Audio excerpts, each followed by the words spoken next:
Hey everyone, and welcome to this class, the LPS class.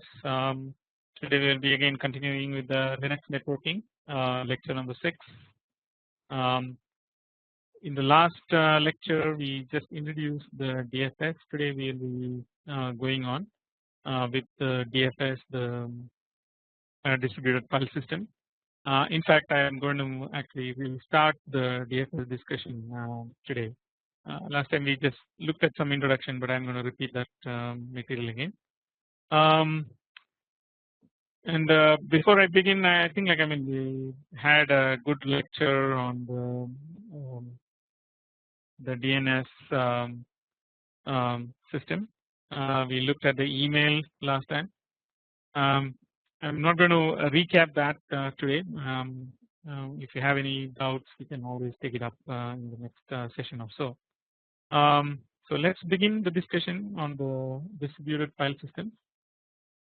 Again, as I mentioned in the last class, we will talk about the distributed file system, what it entails, why is it a big deal. We'll go into the architecture. Again, we need to know like why it's a big deal again. What are the issues with the file system?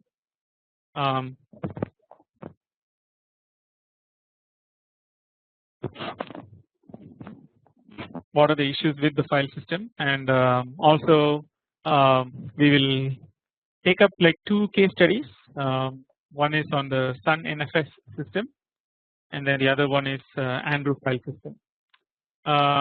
Again, let's see like how far we can get to, but these are the topics that I want to cover.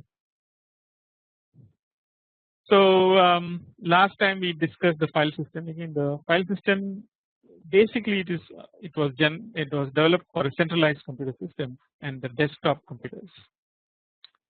And file system is an operating system facility providing a convenient programming interface to the disk storage. So we will see like what are the gradations of the file system, or we have to understand the memory architecture before we go into the file system. And a distributed file system specifically, it supports sharing of information in forms of files and hardware resources across the network. So that is the key thing. And then once we have this distributed object system like Corba or Java in the web, this entire thing basically like how much we are sharing and how the sharing happens has become like extremely complex. So before we go into the storage system, let's look at just the memory architecture. I think this is something that you are familiar with. So we have say like this box represents the CPU, and then there is a cache memory which is part of the CPU, which is very localized, and in fact you won't even know the existence unless you look at the computer itself, or basically like what the chip has in the control panel or any other place basically. Typically these come in various sizes. Right now we have 1 gig, 2 gig. We all measure in terms of gig actually. Then we also have the main memory. This is an example, will be like the DDR memory. DDR3 is very famous nowadays. You get in 2 gig or 4 gig DDRs. Sometimes like even the caches it used to be like in Ks, now probably like in megs and gigs are also available. And the memory, of course, like main memory in a heavy duty server, it can go all the way up to like 1 terabyte also. Then you have like hard disk, which is essentially the storage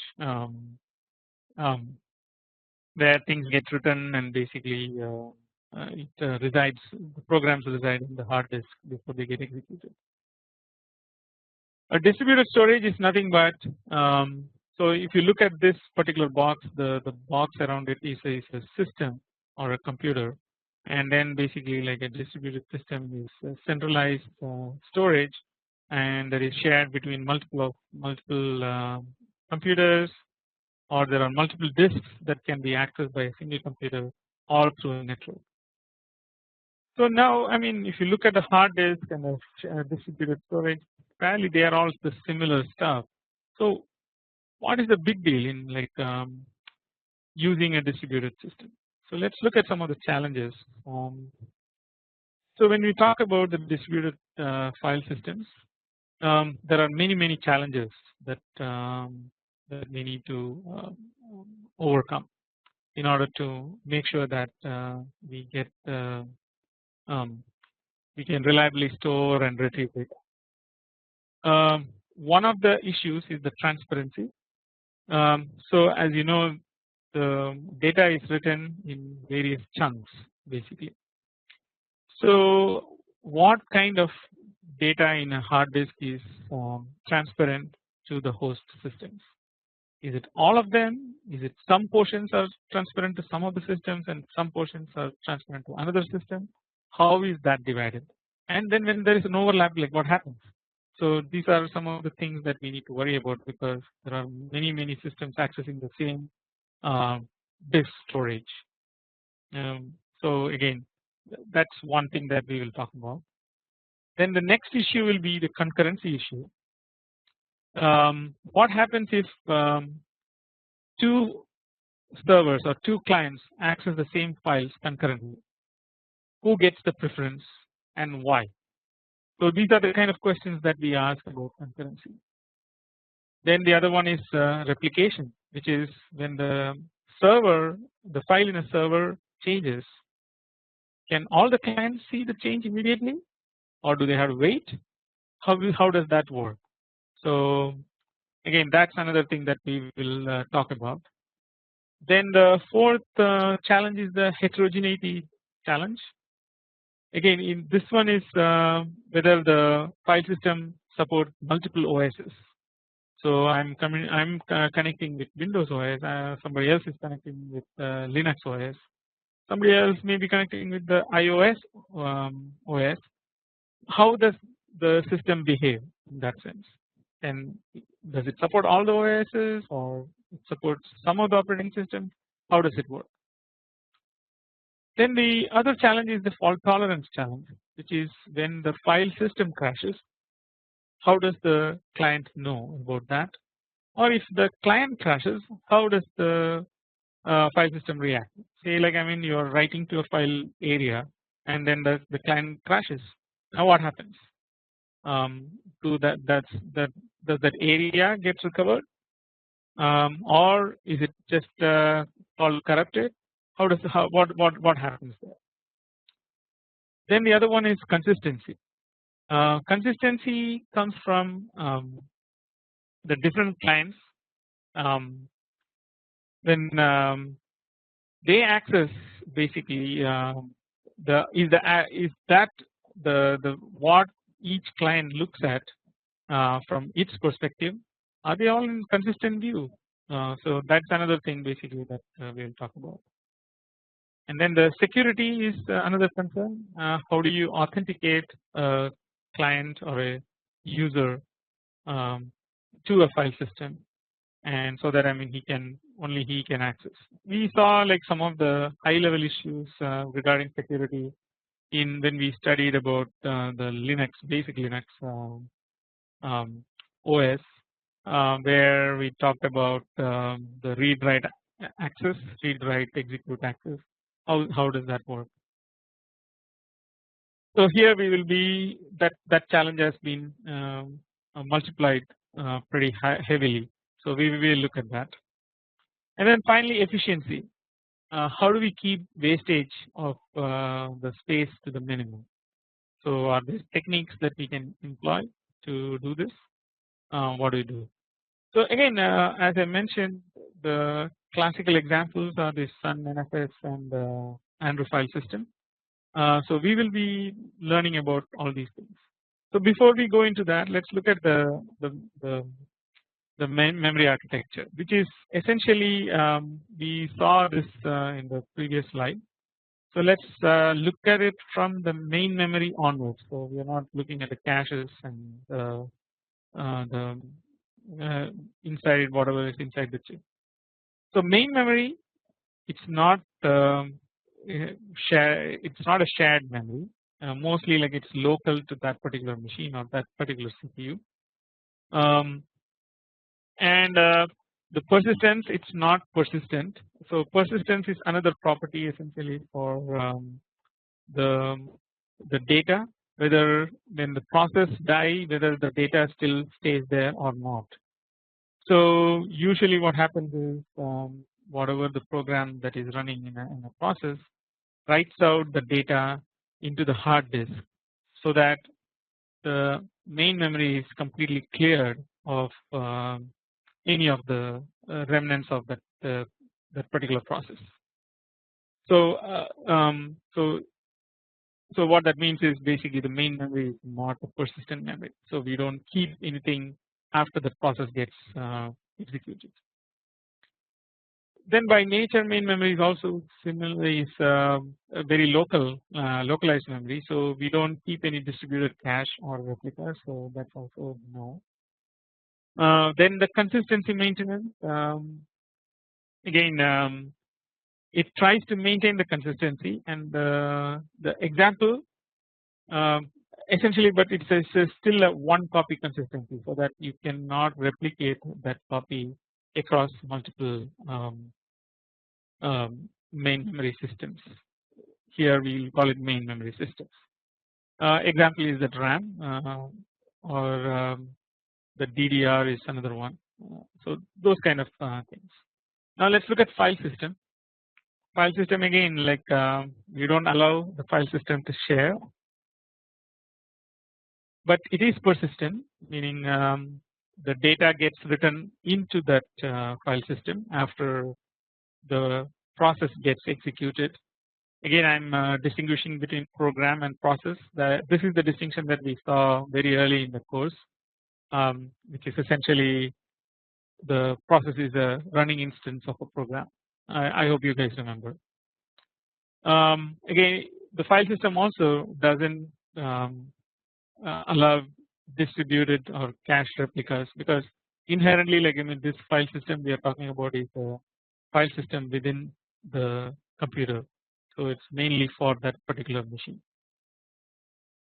Again, consistency maintenance is strictly like one copy consistent. Now let's talk about the distributed file system. This is where it gets interesting. We allow sharing in a distributed file system. The data is persistent, as we know, and then it also allows the distributed cache essentially, so that you can create replicas of data all over the place. And finally, the consistency maintenance is we'll have multiple copies which essentially go through that consistency. So we call it like approximate consistency. So we know that consistency is how each of the clients will view that particular files, and here it's almost there essentially. Some of the new information may not be there in the files, but pretty much like the copies are updated on a periodic basis.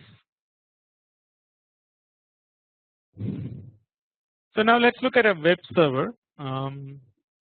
Web server also allows you to share the data. The data is persistent, allow the distributed cache and replicas, but there is no consistency. So essentially, like if something gets updated, everything is not looking at the same thing. So one data may be old, the other data may be new. Unless you hit like refresh, the data won't be updated. The distributed shared memory is another one. So here again we allow the sharing of the memory, but the memory itself is not persistent. The way that we allow the memory is also through the distributed cache and replicas, and then finally the consistency maintenance is also there. Remote objects, essentially this is something that the Corba supports. And again here sharing is done, and then it's just a one copy consistent. So if you look at it, so the highest one is probably the distributed file system, and then there's also the peer-to-peer storage system. which is also very similar, but the others are kind of, they are lower in the hierarchy, as you can see. The persistent object store and also the remote objects from the Corba.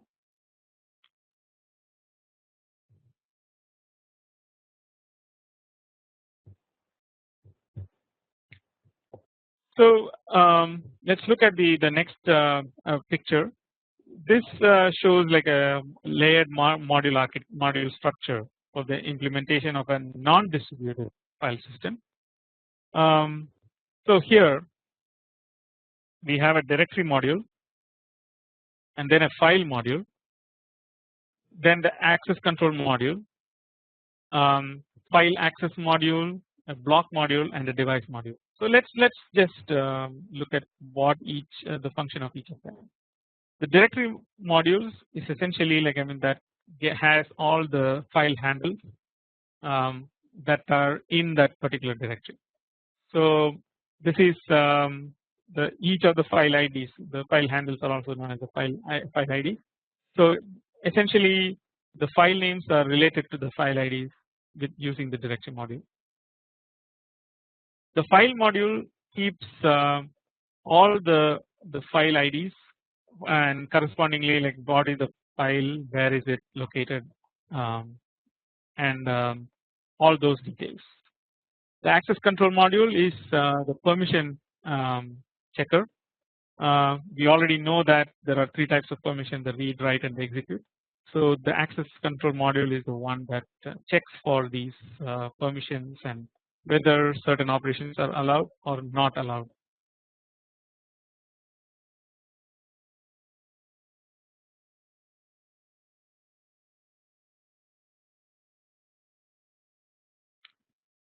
The file access module, that essentially is used to read and write file data or the attributes, and the block module essentially like now accesses the file system or essentially the disk, and the goes and allocates the blocks that are needed for this writing the file, and then so basically like, I mean, the blocks are usually in chunks of some number, so that based on the file size or estimated file size, it allocates some blocks for that particular file in the memory.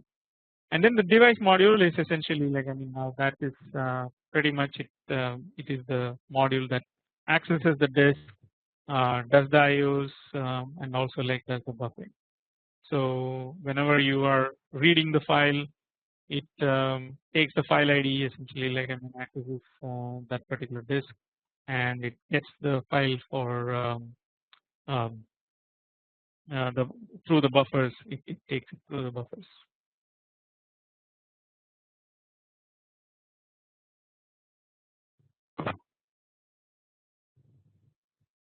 Again, the file systems essentially like, I mean, so that provides the organization, storage, retrieval, naming, sharing, and protection of all the files. So a file contains the data and the attributes. So now let's look at how the file records are record structure or how a file record structure look like. So the key things that we want to write are the file length, and then it was created, a creation timestamp. If it is read multiple times or when was the last time it is read, that's a read timestamp. After creation, when if it is written again, then the write timestamp, and then there are some attribute timestamps, and then the reference count. And then there are some additional ones, which is the owner, the file type, and then the access control list. So this is typically the record that is kept as part of the file, and we can actually access various these various parameters to get to where what the value is. So these are done through the operations essentially. So let's look at some of the operations. So here the operation is open. Open is the name and then the mode. So it basically opens an existing file with a given name and then assigns the file ID to file destination.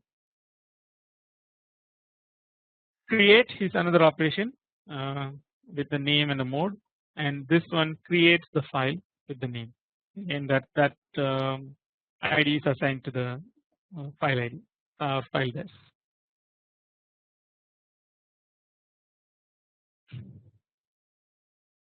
So the mode can be like read write or read write, and then close the file destination or the file handle closes that particular file, any of the open files. And then if it can close, then it assigns the status as 0, and if it cannot close, then the status becomes 1. So based on the return value, we can decide whether the file got closed or not. And then the count, essentially, like this is actually like the operation is the read operation, read file disk buffer n. It essentially transfers n bytes from the file to the buffer, and essentially like we can also like measure that in the count. Now the write, again file destination buffer n, will transfer the file, actually like the n number of bytes are transferred from buffer into the file there.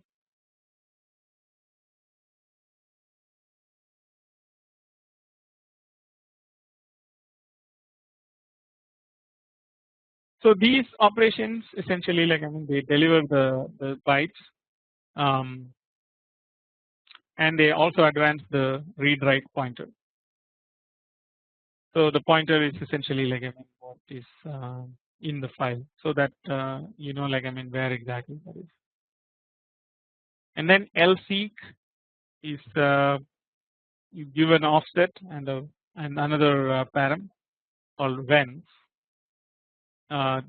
Using this parameter, it goes and moves the pointer, the read write pointer, to that offset.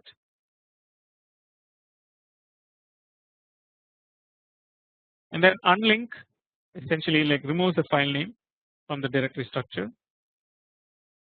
If it has no other names, it's just deleted. Otherwise, it's basically like it just removes that name alone. The other names are kept. And link name1, name2. Again, this adds a new name called name2 to the file name1. And then the other one is the stat command. This actually gets all the file attributes. We saw that here essentially in this one, the attribute count and then the attribute time step. So in all the attributes are it's taken and then put it in the buffer. So we already saw like so the requirements itself, like we know that these are the challenges and that's what we need. So let's look at the file service architecture. This actually offers a clear separation of the main concerns in providing access to the files, and it's obtained by structuring the file service into 3 components. So there is a flat file service, a directory service, and a client module service. So again, this the file service architecture is a way to organize the services that are associated with the files, so that things are provided properly. So now let's look at the modules in the file service architecture. So imagine the server computer sitting somewhere far away, and then it's connected to the client using this link, which is essentially like some kind of a network. And there may be like more clients sitting there which are accessing the same data. And essentially, like I mean, so when the client tries to access the flat file service, essentially, like I mean, it just associated this and directly, like I mean, it collects the data and sends it to the client. And it's almost like, I mean, you can think of here the client computer is accessing just as a one-on-one with interacting with the file services. So there's a directory service and a file service, and basically like the flat file service collects that file information and sends it to the client.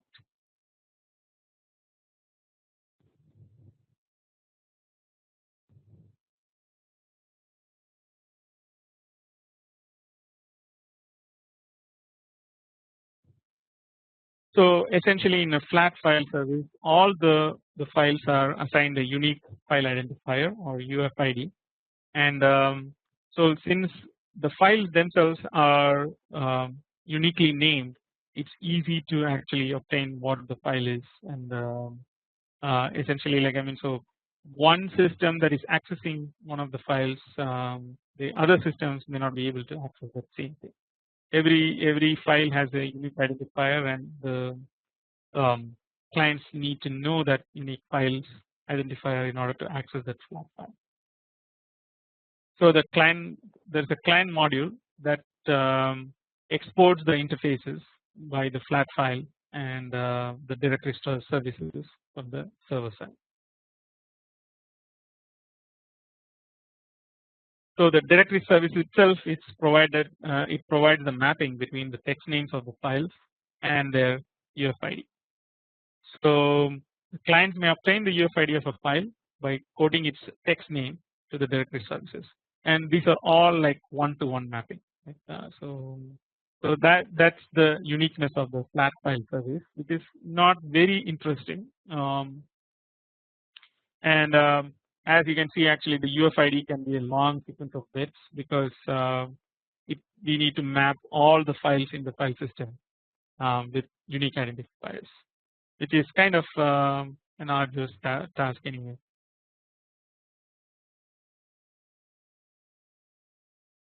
So the client module, that is another piece of the services that we saw in this picture. This runs on each computer and provides an integrated service or a flat file service, because this service is pretty much constant or same across all the clients.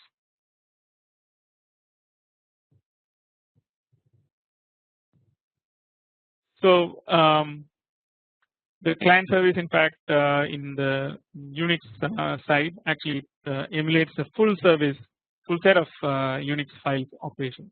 These are the operations that we saw like earlier, like open, close, and all those things. All of the services are provided by the client module. It also holds the information about the network locations of the flat file and then the directory server processes, so that it can actually go to those directory servers and access those files very easily. It achieves better performance through implementation of a cache of recently used file blocks at a client. So we can improve the performance of client module by having a cache, a local cache within that particular client in the system, where we store the recently used file blocks. Again, the issue will be how do we maintain the consistency, and so we will talk about that. So here some of the again commands that we can use. The read field I, n, and then that goes into data, essentially, like so it's a dash and arrow data. Here essentially, like we read a sequence of 1 through length of file, and this variable is I, which is essentially like we increment that, and then basically like when and then essentially like when that particular items are stored in data. Um, the write field I data, essentially it writes a sequence of data into a file starting at item I and extending the file if necessary. And create is another command that creates a new file with length 0 and delivers a UFID to the field variable. And delete field just remove that file from the file store. Get attributes field, and then we can store it into another variable called attribute. And then set attributes, essentially like that's essentially like whichever attribute that you specify is set to that particular field, which is essentially the file ID, which is the unique ID that we have found out.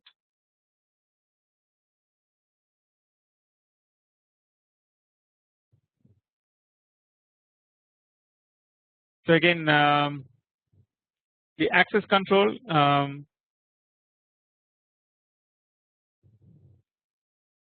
So in a distributed implementation, access write checks have to be performed at the server. So it's not a client that provides the access control, because the remote process control interface is unprotected point of access to all these files essentially. So until you reach the server, basically like it's all unprotected, and then basically like so the access control itself is provided at the server side.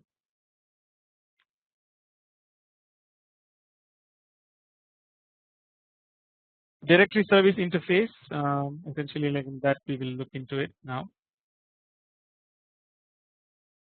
So here there is a lookup for particular directory with the name, and that returns a file ID.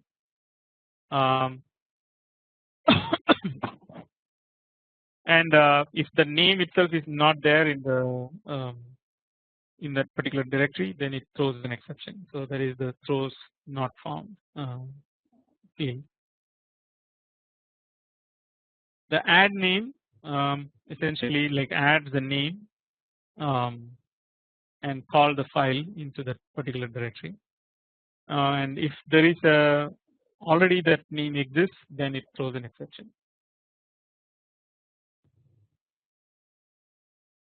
Unnamed directory name is essentially like if the name is in the directory, then it is removed from the directory.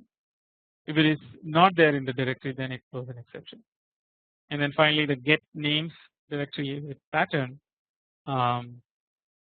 get the text names in the directory with a match of the regular expression pattern. We will learn about regular expression in the future modules in one of the programming modules, and then that is assigned to the main sequence essentially.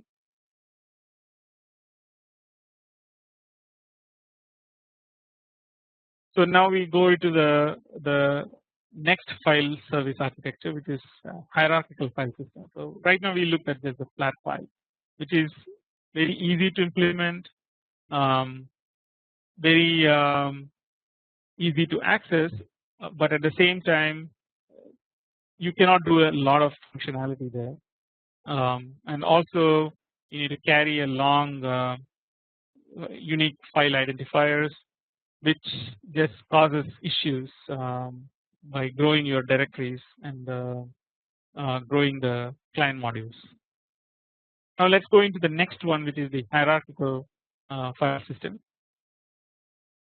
This essentially like is the file system where the directories are now arranged in a tree essentially. So essentially like you need to go into like various directories in order to figure out what is going on. And then also the file group is another concept there, where it's a collection of files that can be located on any server or moved between the servers while maintaining the same names. So we saw some of these examples when we originally started Linux. A similar construct is used in a Unix file system. It helps with distributing the load of file serving between the servers. So essentially, you can move the file system or the file group to be closer to where the client is asking for. So you can move to one of the servers.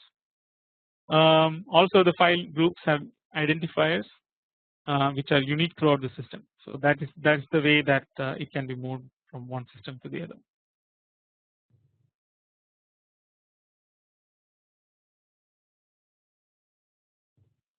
So here is one method to construct a globally unique ID. So we just use some attribute of the machine on which it is created. So basically, like the IP address. So we know that IP address is a 32-bit or a 4-octet binary. We just add a date to it, like so the IP address followed by date. We call it as a unique identifier. The date could be a date and time all the way to the second. Then the file gets created. So now we go into the distributed file system. So again, the three hierarchies that we talked about, or the three different types of file system that we talked about: the flat files, the hierarchical files, and now we go into a distributed file system. So here we will talk about two main file systems. One is the NFS or the Sun NFS. This was developed by Sun Microsystems in 1985. It's most popular and it's open file system, and it's used pretty much universally today.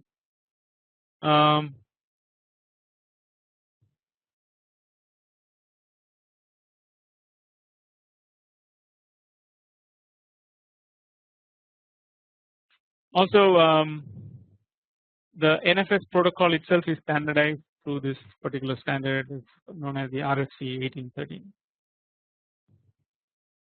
So the main idea is here is basically the server or the file system itself is a stateless system. So essentially, the server itself is not required to remember anything, so it does not have anything in the memory. Essentially, the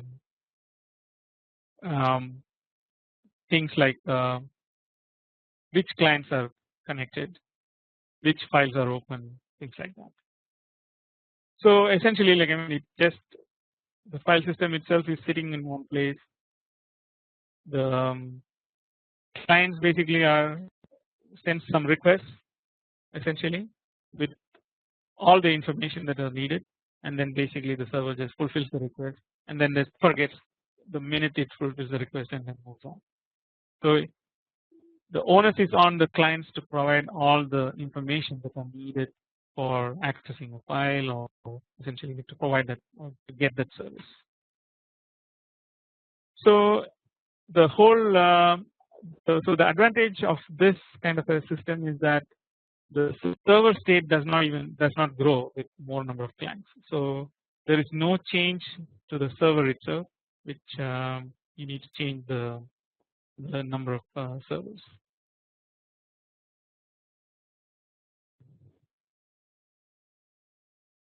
And then the other key idea of NFS is when you perform an operation, and if you are repeating the operation, you get the same result. There are no side effects.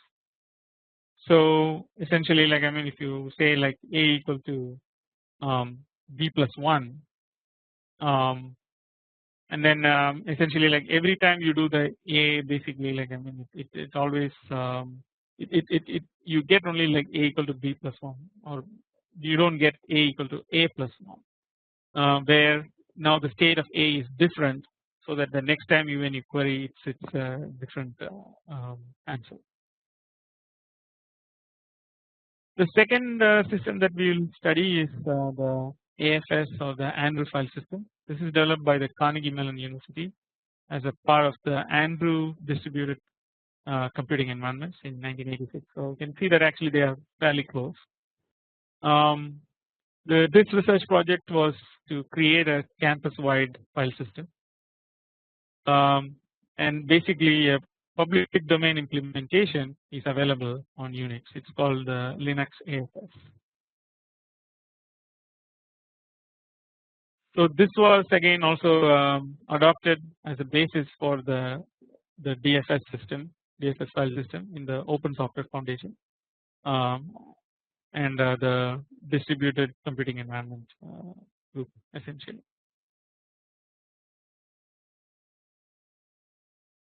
So let's look at the NFS architecture. The NFS architecture consists of again the client computer, but as I mentioned, the client has a lot of onus on providing the data. So let's look at first the server computer. Server computer has nothing but a virtual file system, which holds the Unix file system, and then it has an NFS server, which is another program that serves the various clients. And then in the client computer, again, like you have the same kind of things. There is a virtual file system which has the Unix file system, and then whatever the extra ones here, basically the blank ones are various devices /dev. And then there is also an NFS client. The NFS client talks to the NFS server basically and provides the information as to what the files that it wants to retrieve or to write the content into that file. These programs actually they all reside under the Linux or the Unix kernel.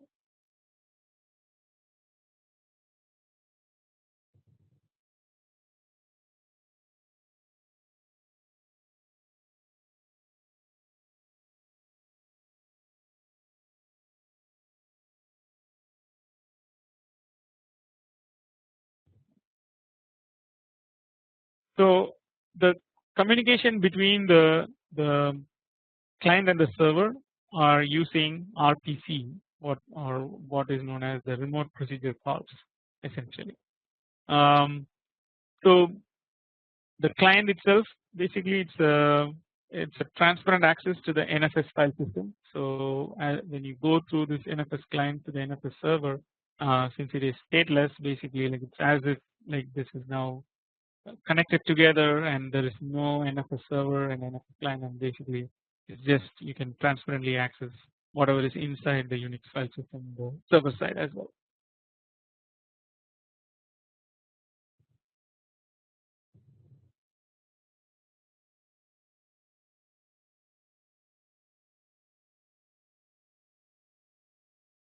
So the client's job is essentially like to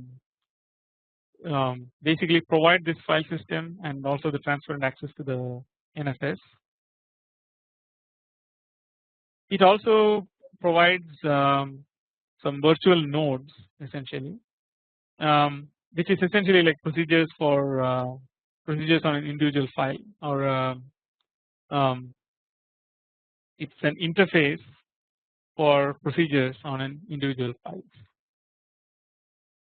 And then basically it translates that the individual file procedures into the various NFS remote procedure calls.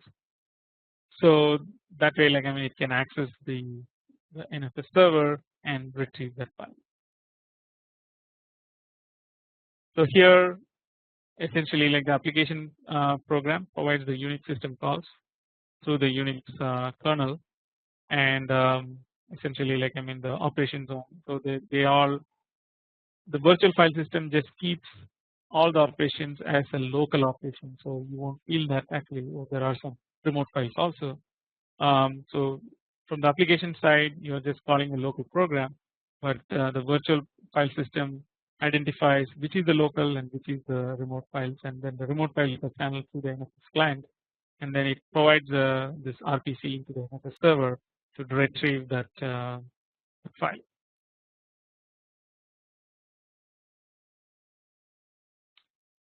So the file identifiers, we already introduced this concept of a file handle.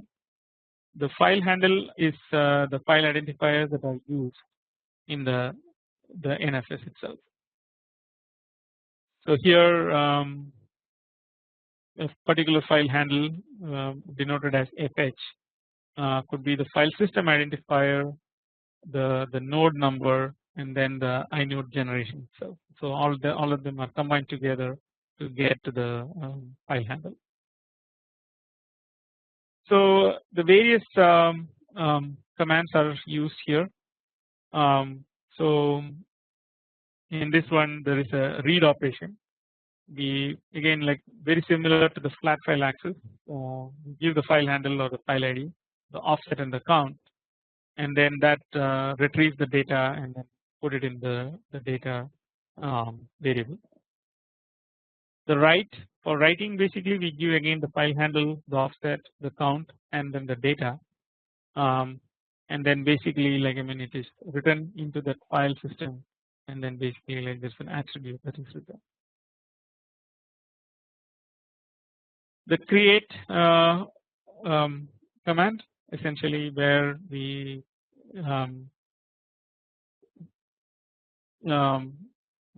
specify a directory file handle, the name, and then the attribute, and this command returns a new file handle and also some attribute on the file. And then the remove actually is remove just returns the status, essentially, like whether it got removed or not. Again, we give just the directory file handle and then the name, file name. The get attribute file handle gets the attribute related to that particular file. Then the set will set that.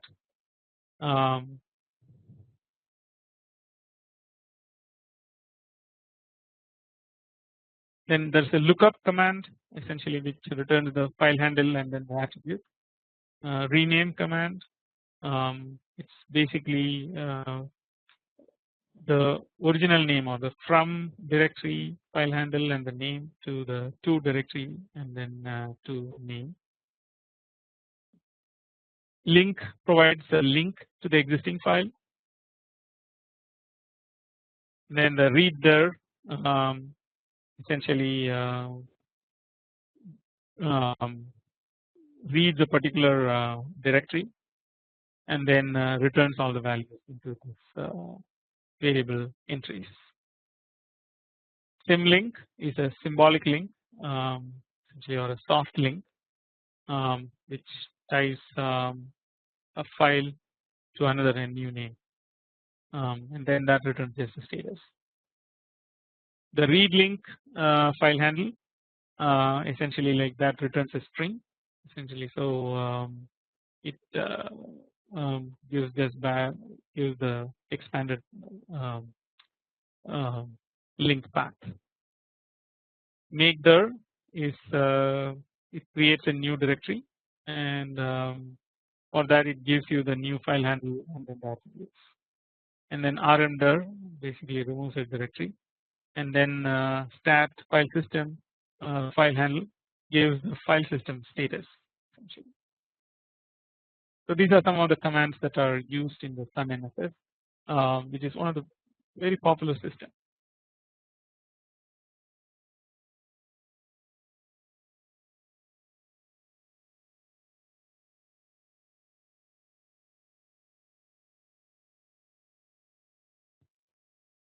So now let's look at some of the other features of Sun NFS. In fact, we learned about this one. One is the security, or how do we make sure that there is an access control and authentication. So as I mentioned earlier, the NFS server itself is a stateless server, which means that the user's identity, access right, all of them are controlled by the server only on the request, and essentially the client is so the local file system, they are checked only on the file's access permission attribute. So essentially, like, I mean, this is we have to check every time whenever we access the file system. So it does not remember, like, I mean, if particular user is authenticated or not. So every time we need to check again and again. Also, the client request is accompanied by a user ID and a group ID. These are inserted by the RPC, the remote procedure call.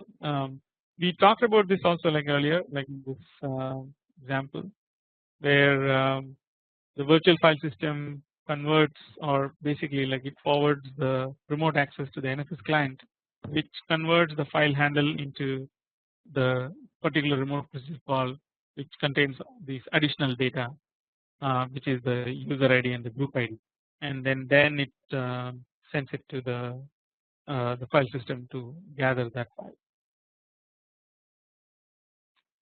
So the Kerberos is also, it has been introduced, it has been integrated with NFS, and that provides stronger and much more comprehensive security.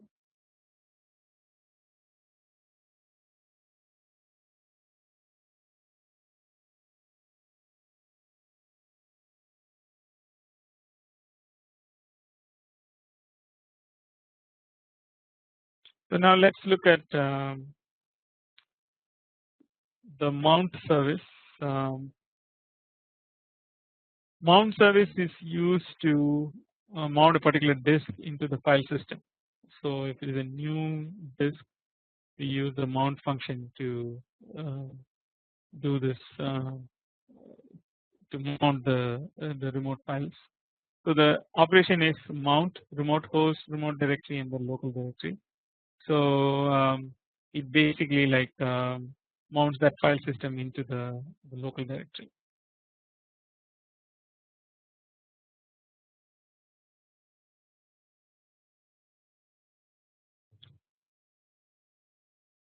So in this example, the server maintains the table of clients, whichever ones mounted the file systems at that server. Each client maintains a table of mounted file systems holding the IP address, the port number, and then the file handle. The remote file systems may be hard mounted or soft mounted in a client computer, very similar to the soft link or hard link. So here another example where it shows the two remotely mounted files.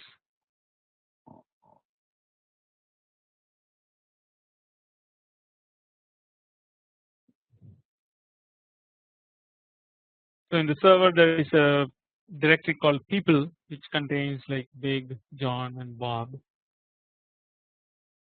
In the client side there is a directory called user, which has students, which are remotely mounted on people, and then there is also another directory called staff, which is remotely mounted on staff in actually in users in server 2.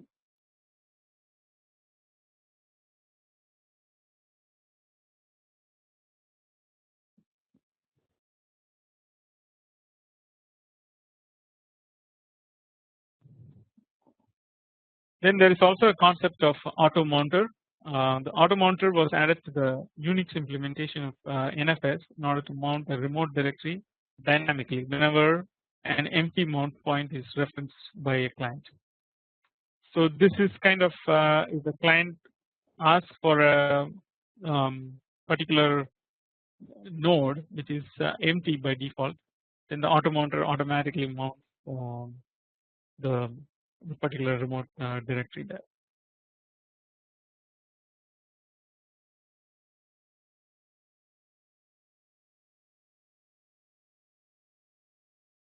So again, the auto mounter has a table of mount points with the reference to one or more NFS servers listed against each. So it sends first a probe message to the each candidate server, to see whether the particular mount point is still available. Then it uses the mount point to mount the file systems and then serve the accordingly. And usually the auto mounter keeps the mount cable to be very small. So this also provides a form of replication for read-only files.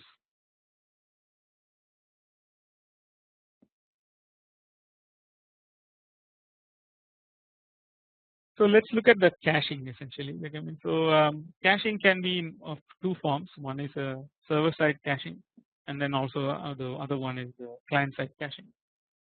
Before we go into the server-side caching, let's look at the client-side caching.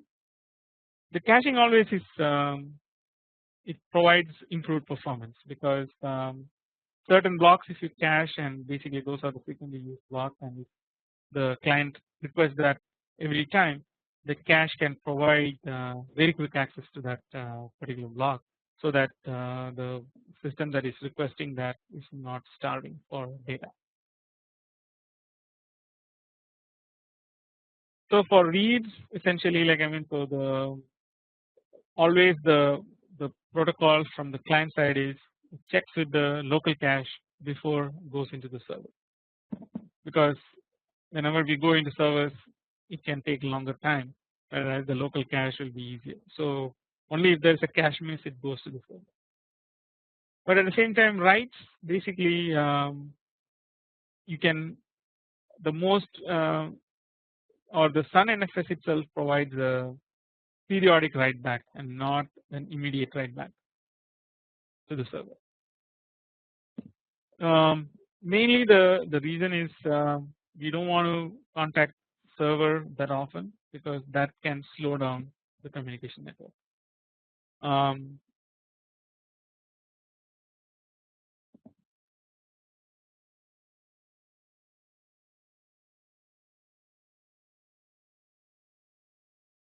So the client caches two types of data. The one is the data block itself, and then the other one is the attributes. Now let's look at the server caching. Basically, so the server caching is very similar to the Unix file caching in the local file. So the various blocks from the disk, they are held in the main memory buffer cache until the space is required for newer pages. The read ahead and the delayed write optimizations are also possible. So what this means is basically so if you know that actually you are reading it from one particular file, instead of getting the portions that are in the read operation, you get more thinking that maybe like I mean you can read ahead of time itself. And then delayed write is essentially like I mean so you delay the write with either the various cache consistency protocols, and so that we can further optimize the overall caching mechanism. For the local files, the writes are deferred to the next synced event. So this is again the delayed write principle. So 30-second intervals is when like the sync event happens. It the way I mean the Sun NFS works very well with the local context where files are always accessed through the local cache.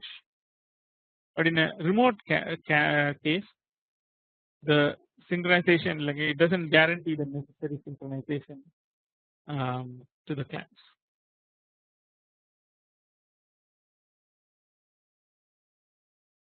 So the NFS version 3 servers offers two strategies for updating the disk. One is the write through, and then the other one is the delayed commit. I think like you already know about this when if you had studied the cache coherency protocol, how to maintain coherency in a cache. Whereas the write through is essentially like you're writing it both in the cache as well as in the main file. In this case, essentially like I mean, so the altered pages are written into the disk as soon as they are received at the server.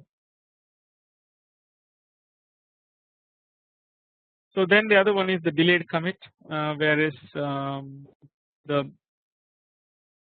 pages are held in a cache until a commit signal arrives, and then basically at that point the the file system itself is written with the new data.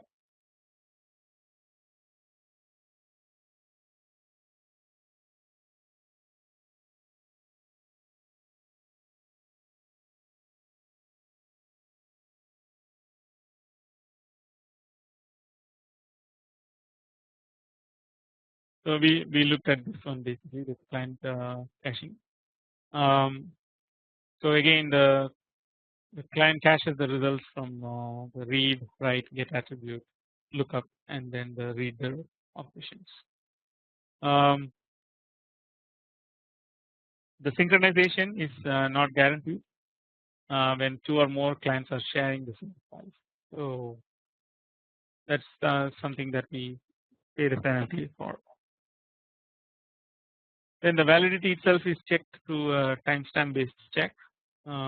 Essentially, like it reduces the inconsistency, but it does not eliminate it. So it's used for the validity condition for cache entries at the client. So the formula is like T, which is the current time, minus TC, which is the time when the cache entry was last validated, must be less than T, which is the freshness guarantee. So we don't want excessive time passed between these two events to do anything kind of thing. And then essentially the TM client is the time when the block was last updated at the server, and then basically TM TM server is essentially like when so actually TM client is the time when the block was last updated at the client, and then the same thing is when it was updated at the server. TC is the time when the cache entry was last validated. So so basically, like I mean, we need to make sure that this is the validity condition that is satisfied for the cache entries.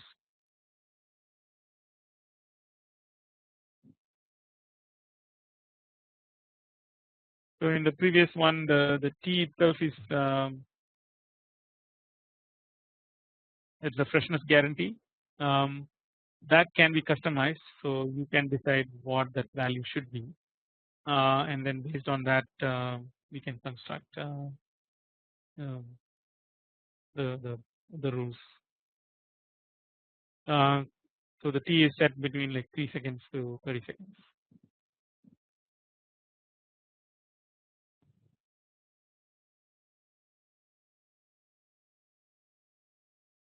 Also, it remains difficult to write distributed applications that share files with the NFS itself.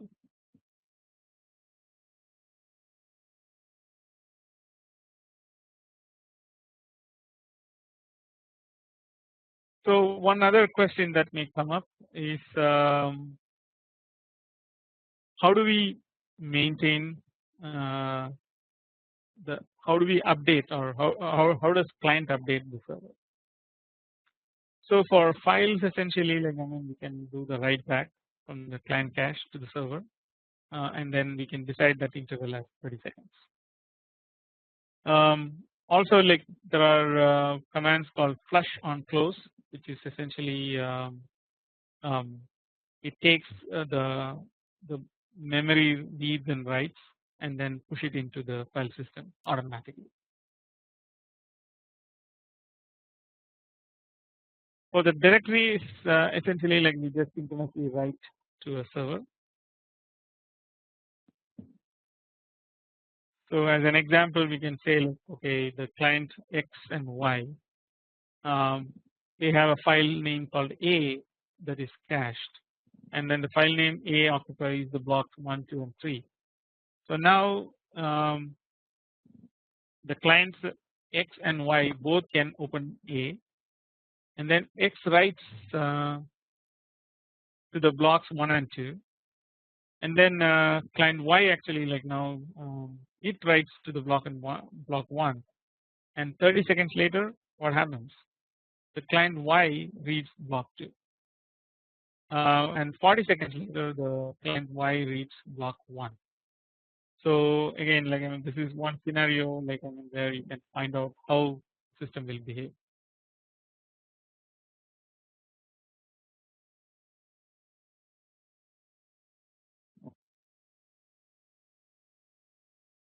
So the performance itself is another parameter or another concern that we talked about. So the write operations is only like I mean responsible for 5% of the server calls in a typical Unix environment. The lookup accounts for 50% operations because step-by-step path name resolution is necessitated by the naming and then the mounting semantics. So the recent measurements show a higher performance of the Sun NFS, and then the last measurement was taken in 1993.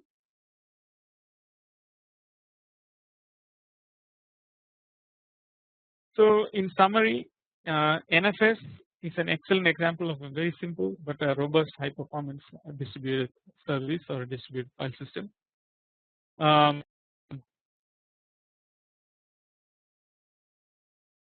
So the access transparency essentially like I mean for the same Unix call is or the Unix call itself is same for both local and remote files. So that is one of the things we talked about in the transparency. So let's look at those the transparency in detail. So the location transparency, the naming of the file systems is controlled by the client mounting operations, but the transparency can be ensured by the appropriate system configuration.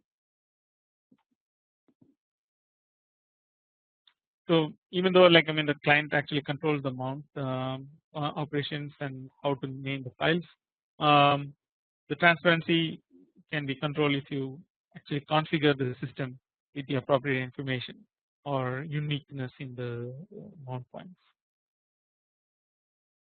So mobility transparency essentially, which means that when the system is changed from one to the other, how do we ensure that transparency? This is not achieved at all, and relocating the files is not possible, and only the file systems are possible, but that requires an update to the client configurations because clients are the ones deciding everything about this particular file system. The file system itself is memoryless. And then the scalability transparency essentially like I mean so again this one we can subdivide the file systems and allocate and we can allocate separate servers for each of the file system. So that way like I mean we can scale the system, but it's also depends, the performance itself is determined by the load on the server holding the most heavily used file systems. Replication is another one. So for replication, since we do a limited only we limit this file system to read only file systems, basically the replication transparency itself. So for writable files, the Sun Network Information Service or the NIS runs over NFS, and that's used to replicate essential systems. The hardware software operating system heterogeneity, again the NFS has been implemented for almost every known operating system and hardware platform, and that is supported by a variety of filing systems or filling systems. Fault tolerance, it's limited but effective. So service is suspended if the server fails. Recovery from failures is aided by a simple stateless design. And efficiency, basically it can be implemented for use in situations that generate a very heavy loads. So the next case study will be the Andrews file system. Before we go into that, I also want to talk about a little bit on the Sun NFS file system. So the key takeaways that you want to take away are number one is it's a stateless server, and then the operations themselves are what is known as the idempotent operations. So what I mean is here.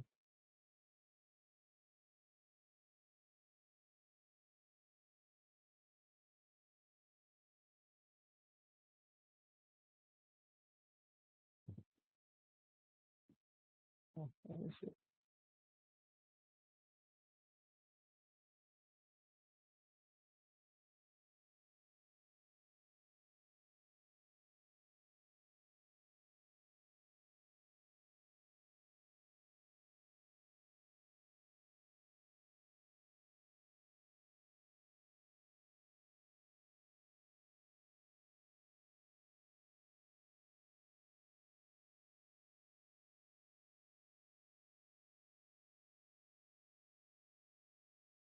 So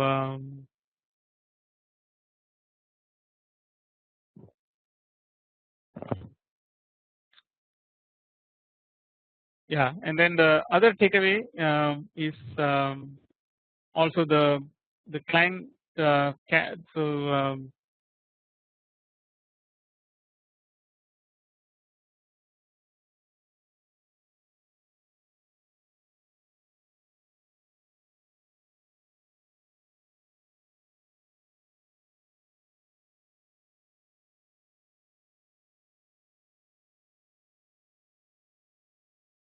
so yeah, so the idempotent server operation is essentially like, I mean, so when you repeat an operation, it does not have any side effects. So it also helps with the various other things, basically like the fault tolerance, the scalable performance, the consistency. They are all addressed in the NFS system. And then one thing to note is when particular system crashes, it tends to slow the the server to the other clients, the clients that are there. So this is kind of one of the drawbacks of the system, you can think of it. And then the client also like needs to cache the data for scalable performance. Not just the server alone needs to cache. In fact, when server caches, sometimes it is not meaningful. And since we put a cache in the client side, the data consistency is extremely hard, because now we don't know like which copy is the latest one, because there is some other copy that is still sitting in the process itself. So that's all I have for today. We will continue from this point next week, then during the next class. Thank you very much.